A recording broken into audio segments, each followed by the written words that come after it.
Friends, welcome back to my YouTube channel. ಎಲ್ಲರೂ ಹೇಗಿದ್ದೀರಾ? ಎಲ್ಲ ಚೆನ್ನಾಗಿದ್ದೀರಾ? ನಾವಂತೂ ಸೂಪರಾಗಿದ್ದೀವಿ. ಇವತ್ತು ಒಂದು ಸೂಪರಾಗಿರೋ ಒಂದು ಟೇಸ್ಟಿಯಾಗಿರೋ ಬೀಟ್ರೋಟ್ ಪಲ್ಯ ಮಾಡಿ ತೋರಿಸ್ತಾ ಇದ್ದೀನಿ. ನೀವೊಂದ್ಸಲ ಈ ಸ್ಟೈಲಲ್ಲಿ ಟ್ರೈ ಮಾಡಿ ನೋಡಿ, ಆಗ ನಿಮಗೆ ಗೊತ್ತಾಗುತ್ತೆ. ತುಂಬ ಮಾಮೂಲಿ ಹಂಗೆ ಬೀಟ್ರೋಟ್ ಪಲ್ಯ ಮಾಡೋದು, ಆದರೆ ಈ ನಾವು ಸ್ವಲ್ಪ ಡಿಫ್ರೆಂಟಾಗಿ ಹೋಟ್ಲಲ್ಲಿ ಕೊಡ್ತಾರೆ. ಈ ಅಭಿರುಚಿ ಹೋಟ್ಲಲ್ಲೆಲ್ಲ ಬೀಟ್ರೋಟ್ ಪಲ್ಯ ಕೊಡ್ತಾರೆ. ಎಷ್ಟು ಚೆನ್ನಾಗಿರ್ತದೆ ಗೊತ್ತಾ? ಅದೇ ಸ್ಟೈಲಲ್ಲಿ ನಾನು ಮಾಡಿ ತೋರಿಸ್ತಾ ಇದ್ದೀನಿ. ಅವ್ರು ಯಾವ ಥರ ಮಾಡ್ತಾರೆ ಅಂತ ಬನ್ನಿ ನಾನು ನಿಮ್ಮ ಹತ್ರ ಶೇರ್ ಮಾಡ್ಕೋತೀನಿ. ನಾನು ಇಲ್ಲೊಂದು ಕುಕ್ಕರ್ ಇಟ್ಟಿದ್ದೀನಿ. ಕುಕ್ಕರ್ಗೆ ಒಂದು 3 ಸ್ಪೂನ್ ಆಯಿಲ್ ಹಾಕ್ಕೊಂಡಿದ್ದೀನಿ, ಚಿಕ್ಕ ಸ್ಪೂನಲ್ಲಿ. ಅದಕ್ಕೆ ಸಾಸಿವೆ ಉದ್ದಿನಬೇಳೆ ಹಾಕ್ಕೊಂಡು ಸ್ವಲ್ಪ ಜೀರಿಗೆ ಹಾಕ್ಕೊಂಡಿದ್ದೀನಿ. ಇವಾಗ ಒಂದು ಈರುಳ್ಳಿ ಕಟ್ ಮಾಡಿ ಹಾಕಿದ್ದೀನಿ, ಸ್ವಲ್ಪ ಹಸಿಮೆಣ್ಸಿಕಾಯಿ ಹಾಕಿದ್ದೀನಿ, ಖಾರಕ್ಕೆ ತಕ್ಕಂತೆ ಸ್ವಲ್ಪ ಕರಿಬೇವು ಹಾಕ್ಕೊಂಡಿದ್ದೀನಿ. ಇಷ್ಟನ್ನು ಚೆನ್ನಾಗಿ ಫ್ರೈ ಮಾಡ್ಕೋಬೇಕು.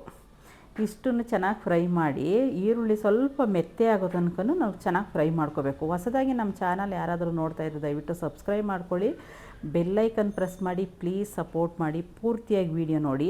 ಆಮೇಲೆ ಇನ್ನೊಂದು, ಯಾರಾದರೂ ಮಾನಿಟೈಸನ್ಗೆ ಆನ್ ಮಾಡಿಸ್ಕೋಬೇಕು ಅಂದರೆ ಮೋನೋಗೆ ಅಪ್ಲೈ ಮಾಡೋರು ಯಾರಾದರೂ ಈ ವಿಡಿಯೋ ನೋಡ್ತಾ ಇದ್ದರೆ, ನಿಮಗೆ ಗೊತ್ತಾಗಿಲ್ಲ ಅಂದರೆ ನನ್ನ ಮಗಳು ನಿಮಗೆ ಹೆಲ್ಪ್ ಮಾಡ್ತಾಳೆ.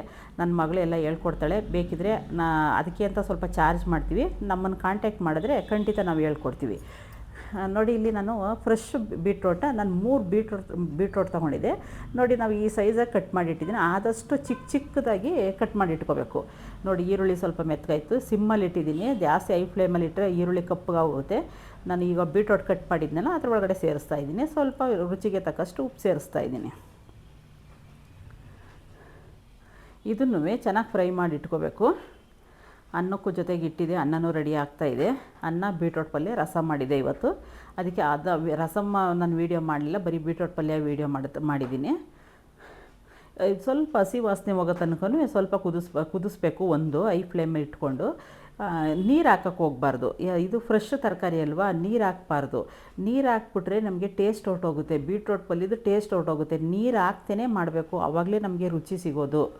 ನೀರು ಹಾಕಬಾರ್ದು. ಇವಾಗ ಇದಕ್ಕೆ ಸ್ವಲ್ಪ ಅರಿಶಿನ ಪುಡಿ, ಧನಿಯಾ ಪುಡಿ ಹಾಕ್ಕೊಂಡಿದ್ದೀನಿ. ಇಷ್ಟೇ, ಧನಿಯಾ ಪುಡಿ, ಅರಿಶಿನ ಪುಡಿ ಅಷ್ಟೇ ಅವ್ರು ಹಾಕೋದು, ಬೇರೆ ಏನೂ ಹಾಕೋದಿಲ್ಲ.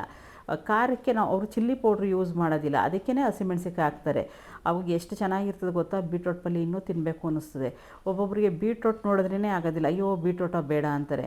ಈ ಥರ ಬೀಟ್ರೋಟ್ ಯಾರಿಗೆ ಇಷ್ಟ ಇಲ್ಲ ಅವರು ಈ ಸ್ಟೈಲಲ್ಲಿ ಒಂದು ಸಲ ಟ್ರೈ ಮಾಡಿ ನೋಡಿ, ಆವಾಗ ನಿಜವಾಗ್ಲೂ ನೀವೇ ಇಷ್ಟಪಡ್ತೀರಾ ಬೀಟ್ರೋಟ್ ಪಲ್ಯನ. ತುಂಬ ಚೆನ್ನಾಗಿರ್ತದೆ. ಇದು ಚಪಾತಿಗೆ, ಸೈಡ್ ಡಿಶ್ಗೆ, ಎಲ್ಲದಕ್ಕೂ ತುಂಬಾ ಚೆನ್ನಾಗಿರ್ತದೆ. ನೀವು ಒಂದು ಸಲ ಟ್ರೈ ಮಾಡಿ ನೋಡಿ. ನೋಡಿ, ಇದನ್ನು ಚೆನ್ನಾಗಿ ಫ್ರೈ ಮಾಡಬೇಕು. ಇವಾಗ ಸ್ವಲ್ಪ ಮಿಕ್ಸ್ ಮಾಡಿದ್ರೆ, ಎಲ್ಲ ಫುಲ್ ಮಿಕ್ಸ್ ಮಾಡಿದ್ರೆ ಸ್ವಲ್ಪ ಉಪ್ಪು ಖಾರ ಎಲ್ಲ ಚೆನ್ನಾಗಿ ಹಿಡೀಲಿ ಅಂತ ಸ್ವಲ್ಪ ಮಿಕ್ಸ್ ಮಾಡ್ಕೋಬೇಕು. ಇದಕ್ಕೆ ನೀರು ಹಾಕಿಲ್ಲ ನೋಡಿ, ಅದೇ ನೀರು ಇದು ಫ್ರೆಶ್ ತರಕಾರಿ ಆದರೆ ಅದೇ ನೀರು ಬಿಡುತ್ತೆ ನಮಗೆ. ನಾವು ನೀರು ಹಾಕೋ ಅವಶ್ಯಕತೆಯೇ ಇರೋದಿಲ್ಲ. ಸ್ವಲ್ಪನೂ ನೀರು ಹಾಕಬೇಡಿ. ಸ್ವಲ್ಪ ಮಿಕ್ಸ್ ಮಾಡಿಬಿಟ್ಟು ಒಂದು ವಿಸಲ್ ಕೂಗಿಸಿ ಅಷ್ಟೇ, ಜಾಸ್ತಿ ಕೂಗಿಸ್ಬಾರ್ದು. ಬರೀ ಒಂದು ವಿಸಲ್ ಅಷ್ಟೇ ಕೂಗಿಸ್ಬೇಕು. ಏನಕ್ಕೆ ಅಂದರೆ ನೀವೇನಾದ್ರೂ ದೊಡ್ಡ ಸ್ಟವಲ್ಲಿ ಏನಾದ್ರೂ ಈ ಥರ ಇಟ್ಟು ಕೂಗಿಸ್ತೀನಿ ಅಂದರೆ ಬೇಗ ಸೀದೋಗುತ್ತೆ ತರಕಾರಿ. ಚಿಕ್ಕ ಸ್ಟವಲ್ಲಿ ಇದು, ಏಕೆಂದರೆ ಇದು ಚಿಕ್ಕ ಕುಕ್ಕರ್ ಅಲ್ವಾ. ದೊಡ್ಡ ಕುಕ್ಕರ್ ಆದರೆ ಪರವಾಗಿಲ್ಲ, ನಾವು ದೊಡ್ಡ ಸ್ಟವಲ್ಲಿ ಇಟ್ಕೋಬೋದು. ಇದು ಚಿಕ್ಕದು ಕುಕ್ಕರ್ ಆಗಿರೋದ್ರಿಂದ ಒಂದೇ ಒಂದು ವಿಸಲ್ನ ಚಿಕ್ಕ ಸ್ಟವಲ್ಲಿ ಇಟ್ಟು ನಾನು ಕೂಗಿಸ್ತಾ ಇದ್ದೀನಿ. ಒಂದು ವಿಸಲ್ಗೆ ನೀವು ಸಾಂಬಾರಿಗೆ ತರಕಾರಿ ಹಾಕಿದ್ರೂ ಅಷ್ಟೇ, ಬೇಳೆಯ ಒಂದು 2 ವಿಸಲ್ ಕೂಗಿಸ್ಕೋಬೋದು. ತರಕಾರಿ ಹಾಕ್ದಾಗ ಮಾತ್ರ ಬರೀ ಒಂದು ವಿಸಲ್ ಅಷ್ಟೇ ಕೂಗಿಸ್ಬೇಕು. ಜಾಸ್ತಿ ಕೂಗಿಸಿದ್ರೆ ತರಕಾರಿ ಚೆನ್ನಾಗಿ ಬೆಂದೋಗುತ್ತೆ. ತಿನ್ಬೇಕಾದ್ರೆ ಚೆನ್ನಾಗಿರೋದಿಲ್ಲ ತರಕಾರಿ. ಒಂದು ವಿಸಲ್ ಕೂಗಿಸಿದ್ರೆ ಕರೆಕ್ಟಾಗಿ ಬೆಂದೋಗುತ್ತೆ. ಒಂದು ವಿಸಲ್ ಕೂಗಿಸ್ಬಿಟ್ಟು ಓಪನ್ ಮಾಡಿಬಿಟ್ರೆ ಚೆನ್ನಾಗಿ ಬೆಂದೋಗುತ್ತೆ. ನೋಡಿ, ನಾನು ಒಂದು ವಿಸಲ್ ಆಯಿತು, ಸ್ಟವ್ ಆಫ್ ಮಾಡಿದ್ದೀನಿ. ಈಗ ಓಪನ್ ಮಾಡಿ ತೋರಿಸ್ತೀನಿ ನೋಡಿ. ನೋಡಿ, ಓಪನ್ ಮಾಡಿ ತೋರಿಸ್ತಿದೆ. ಅದೇ ನೀರು ಬಂದೈತೆ ನೋಡಿರಿ. ನಾನು ನೀರೇ ಹಾಕಿಲ್ಲ, ಅದೇ ನೀರು ಬಿಟ್ಟೈತೆ. ಇವಾಗೆಲ್ಲ ಸ್ವಲ್ಪ ಐ ಫ್ಲೇಮ್ ಬಿಟ್ಟು ಸ್ವಲ್ಪ ಡ್ರೈ ಮಾಡಿಬಿಟ್ಟು ಸ್ವಲ್ಪ ಮೇಲೆ ತೆಂಗಿನಕಾಯಿ ತುರಿ ಹಾಕೋದು. ಈ ಥರ ಮಾಡಿ ನೋಡಿ, ಎಷ್ಟು ಸಖತ್ತಾಗಿರ್ತದೆ ಗೊತ್ತಾ? ಬೀಟ್ರೋಟ್ ಪಲ್ಯ ಸೂಪರಾಗಿರ್ತದೆ. ಸ್ವಲ್ಪ ತೆಂಗಿನಕಾಯಿ ಹಾಕಿದ್ಮೇಲೆ ಸ್ವಲ್ಪ ಫ್ರೈ ಮಾಡಬೇಕು. ಯಾಕೆಂದರೆ ತೆಂಗಿನಕಾಯಿ ಹಾಕಿದ್ರೆ ಕೆಟ್ಟೋಗೋ ಚಾನ್ಸಸ್ ಇರುತ್ತಲ್ವ. ತೆಂಗಿನಕಾಯಿ ಹಾಕಿದ್ಮೇಲೆ ಸ್ವಲ್ಪ ಫ್ರೈ ಮಾಡಬೇಕು. ನೋಡಿ, ಇಲ್ಲಿ ತನಕ ನನ್ನ ವಿಡಿಯೋ ನೋಡಿದ್ದಕ್ಕಾಗಿ ಧನ್ಯವಾದಗಳು. ಯಾರಾದರೂ ಹೊಸ್ದಾಗಿ ಚಾನಲ್ ನೋಡ್ತಾ ಇದ್ದರೆ ದಯವಿಟ್ಟು ಸಬ್ಸ್ಕ್ರೈಬ್ ಮಾಡ್ಕೊಳ್ಳಿ, ಬೆಲ್ಲೈಕನ್ ಪ್ರೆಸ್ ಮಾಡಿ, ಪ್ಲೀಸ್ ಸಪೋರ್ಟ್ ಮಾಡಿ.